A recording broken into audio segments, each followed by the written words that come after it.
राहुल गांधी ने ये जो आरोप लगाए वोट चोरी के, अजय आलोक, बीजेपी सब यही कह रहे हैं कि भैया यही तो चुनाव आयोग कह रहा है भाई। हाँ, डुप्लीकेट एंट्रीज हैं, फेक एड्रेसेस या गलत एड्रेसेस हैं, एक एक घर पर कई कई वोटर रजिस्टर्ड हैं, इसलिए तो एसआईआर कर रहे हैं। राहुल गांधी ने एसआईआर की बात को सही कर दिया आलोक जी। रुक, तेरे को बताते तेरी माँ की अभी मजा आएगा ना भिड़ो। चलिए शुरू करते हैं। मुझे लगता है कि ये वोटर कार्ड बनाए किसने थे, एक एक घर पे बीजेपी के लोगों के 80-80 वोट बनाए किसने थे, जिम्मेदार कौन है? अब वही इलेक्शन कमीशन नहीं था जो कह रहा है कि वहां पर 35 लाख मर गए, वहां पर इतने मर गए। अरे भाई, कहां सो रहे थे आप लोग? और दुर्भाग्य यह है कि इलेक्शन कमीशन को बीजेपी बचाती है, बीजेपी को इलेक्शन कमीशन बचाता है। दोनों एक बिल्कुल हाथ में हाथ मिला के चल रहे हैं, और जहां हाथ थोड़ा सा ढीला होता है तो मीडिया बीच में आ जाता है, मीडिया फिर ग्रीसिंग का काम करता है। इतना छोटा पहले कभी नहीं हुआ होगा। 90 से 95% मीडिया उसी तरह के सवाल विपक्ष से पूछता है मानक जी, जिस तरह के बीजेपी पूछती है। दुर्भाग्य यह है कि चोरी की सरकार चला रहे हैं, फर्जीवाड़े की सरकार चला रहे हैं। मुझे तो लग रहा है मोदी जी बनारस भी हारे थे, इलेक्शन कमीशन ने जिताया है।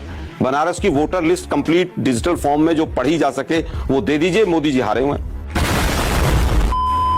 दुर्भाग्य यह है कि जो इलेक्शन कमिश्नर बनता है वो उसके बाद थोड़े दिन बाद गायब हो जाता है। राजीव कुमार कहां है किसी को नहीं पता है, पिछले वाले इलेक्शन कमिश्नर्स कहां है किसी को नहीं पता है। हमारे सीधे सीधे सवाल हैं, डिजिटल फॉर्म में जो मशीनेबल रीडेबल जो डाटा है वो फोटो देने में आपको क्या दिक्कत है? अगर आप फ्री एंड फेयर हैं तो आप वीडियोग्राफी के एविडेंसेस को क्यों डिस्ट्रॉय करना चाहते हैं? एक हार्ड डिस्क के अंदर पिछले पूरे चुनाव का डाटा आ सकता है। हमने पहले भी पूछा था, 7-7 फेज में बिहार में जो चुनाव करा रहे हैं, तो क्या बिहार में वोटर इधर से उधर जा रहा है क्या इसलिए 7-7 फेज में चुनाव हो रहा है? और दूसरी चीज है, election Commission of India, voter list की जिम्मेवारी तो आपकी है भाई। वोटर लिस्ट में अगर एक एक विधानसभा में 12-12 हजार डुप्लीकेट वोटर हैं तो आपका पकौड़े तल रहे हो। अरे बाप रे, ये तो धोती खोल रहा है। मतलब आप हिंदुस्तान के इलेक्शन कमिश्नर हो या कहीं और के हो, 4-4 हजार ऐसे वोट हैं एक विधानसभा में जिनमें फोटो ही नहीं है। लवड़े न भोजन। 34,000 वोटर ऐसे हैं एक विधानसभा में जिसमें फॉर्म 6 80-80 साल के लोगों का भरा गया है। फॉर्म 6 होता है जो पहली बार वोटर बनता है, 45 साल, 50 साल, 80 साल, 90 साल के वोटर। अजय कह रहे हैं सारे देश में यही हाल है, आपने एक सीट क्यों उठा ली भाई? अभी बता दे भाई, अभी बता दे। अरे भाई, डाटा दे दीजिए। हमने तो जहां हमें शक हुआ उठाया, मतलब ये भी गुनाह किया कि एक में क्यों उठा दी? वो कह रहे हैं वो जो महादेवपुरा की सीट है, वो कह रहे हैं हम तो हमेशा से वो जीतते आए हैं, और फैक्ट ये है कि उसमें बीजेपी को 65%, 55% वोट मिलता है आलोक विधानसभा में। वो इसी तरह से तो मिलता, वही तो पकड़ा गया, वही तो चोरी पकड़ी गई है। मजा आया।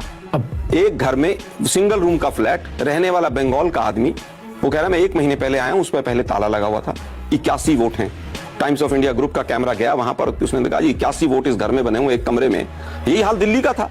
केजरीवाल हारे, हमारे आइडियोलॉजिकल डिफरेंसेस हो सकते हैं उनसे, लेकिन सांसदों के घर में 50-50 वोट बना दिया आपने। आलोक जी, अजय आलोक कह रहे हैं कि ये फ्रॉड कर रहे हैं राहुल गांधी। उस वोटर जो डेटा दिया इलेक्शन कमीशन में, उसमें वो हेर फेर करके और अपनी स्क्रीन पर कुछ कुछ दिखा के और फोर्जरी कर रहे हैं। देखिए, फ्रॉड लोगों को, हेरा फेरी करने वालों को सब वैसे ही दिखते हैं। Emotional damage. मोदी जी को सब अपने जैसे ही दिखते हैं, क्योंकि वो लाल किले की प्राचीर से संसद तक झूठ बोलते हैं। उनको सब झूठे नहीं। वो ये कह रहे हैं अगर आपको भरोसा है तो आप डिक्लेरेशन ओथ साइन क्यों नहीं कर देते? एफिडेविट साइन कर दीजिए। एफिडेविट साइन भी करेंगे और सब कुछ होगा। डाटा क्यों नहीं दे रहे, वो सवाल नहीं पूछना चाहती बीजेपी। बीजेपी इलेक्शन कमीशन को क्यों प्रोटेक्ट करना चाहती है? मतलब अडानी पे सवाल पूछो तो बीजेपी एकदम फ्रंट में आके खड़ी हो जाएगी, इलेक्शन कमीशन पे पूछो तो बीजेपी आके फ्रंट में खड़ी हो जाएगी। अरे भाई, चंडीगढ़ मॉडल तो याद होगा ना मानक जी आपको, क्या हुआ उसमें? वो आदमी आज भी उस सदन का मेंबर बना हुआ है। दुर्भाग्य, सुप्रीम कोर्ट ने डिक्लेयर कर दिया कि ये जो आदित्य श्रीवास्तव है ना आलोक जी, जो कल राहुल गांधी ने दिखाया 4 जगह रजिस्टर्ड है, उसका एक इंटरव्यू आज आया है एक टीवी चैनल ने। छोड़ो ना यार, फ्रॉड लोगों उसमें वो ये कह रहा है, सुन तो लीजिए, नहीं देखिए सारे पक्ष आने चाहिए। अच्छा, उस आदमी का ये कहना, भाई मैं लखनऊ में रहता था, परिवार वहां रहता है, उसके बाद मैं मुंबई गया, मैंने वहां अपना वोटर कार्ड शिफ्ट करा लिया, मैं बेंगलुरु गया, मैंने वहां शिफ्ट करा लिया। तो हो सकता है जेन्युइन केस भी हो, तो आप बेईमानी का आरोप कैसे? अरे भाई, 12,000 एक विधानसभा में आदित्य श्रीवास्तव मिल गए क्या आपको? मानक जी, क्या डिफेंड करने बैठ जाते हो आप लोग भी? कुछ सोचो तो सही, क्या बोल रहे हो आप? भारतीय लोकतंत्र का कचूंबर निकल रहा है, लोकतंत्र की हत्या हो रही है। एक मीडिया का वर्ग पैसे के चक्कर में पूरा सरकार को बचाने पे लगा हुआ है। आज से नहीं, पिछले 11 साल से यही गुजरात मॉडल चल रहा है पूरे देश के अंदर। आप लोग समझ नहीं रहे, आज भी आप विपक्ष से सवाल पूछना चाहते हैं। तुम चुल्लू भर पानी में जाके डूब के मर जाओ। शर्म करो, शर्म। मतलब 1,02,250 वोट एक विधानसभा में धोखाधड़ी हो रही है, और आप लोग सवाल विपक्ष से पूछ रहे हैं मानक जी। क्या 12 तारीख को सुप्रीम कोर्ट में क्या आप ये सारे डॉक्यूमेंट्स रखेंगे? छोड़िए ना, सुप्रीम कोर्ट अपना तो सफाया कर ले। उनके यहाँ जजों के यहाँ नोटों की गाड़ियां भर के मिल रही है। रुकिए भाई जरा, सुप्रीम कोर्ट के जज के चक्कर में तो उपराष्ट्रपति गायब हो गए, इस्तीफा नहीं दिया, गायब हो गए। कहां चले गए धनखड़ जी? जो आदमी रोज लोकतंत्र की हत्या राज्यसभा में बैठकर करता था, गायब है। किसी मीडिया वाले की हिम्मत है कि उसके घर के सामने जाके कैमरा लगा दे? अरे देवा, ये गड़बड़ है बाबा। मत जाइए, मैं मेरा मुंह मत खुलवाइए। देखिए, सीधा सीधा सवाल है हमारा, वीडियो एविडेंस जो है उनको क्यों डिस्ट्रॉय करना चाहता है election commission? Election commission voter list के नाम पर जो फर्जीवाड़ा है उसको क्यों नहीं दुरुस्त करना चाहता? सही जवाब क्यों नहीं देना चाहता? इलेक्शन कमीशन ऑफ इंडिया धमकी देने पर क्यों आ गया? अगर आपको लगता है राहुल गांधी ने गलत किया, 24 घंटे बीत चुके हैं, एफआईआर क्यों नहीं कराई इलेक्शन कमीशन ने अभी तक?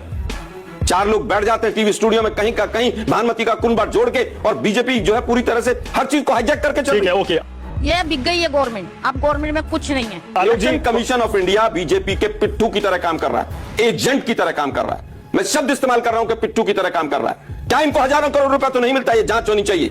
इलेक्शन कमिश्नर कहां चले जाते हैं हिंदुस्तान? किसको मिल रहा है हजारों मैं करोड़? क्या पूछ रहा हूं, उसकी जांच होनी चाहिए। इलेक्शन कमिश्नर्स की जितने पिछले 11 साल में बने, सबके इनकम टैक्स की रिटर्न निकाल के लाइए, कहां है?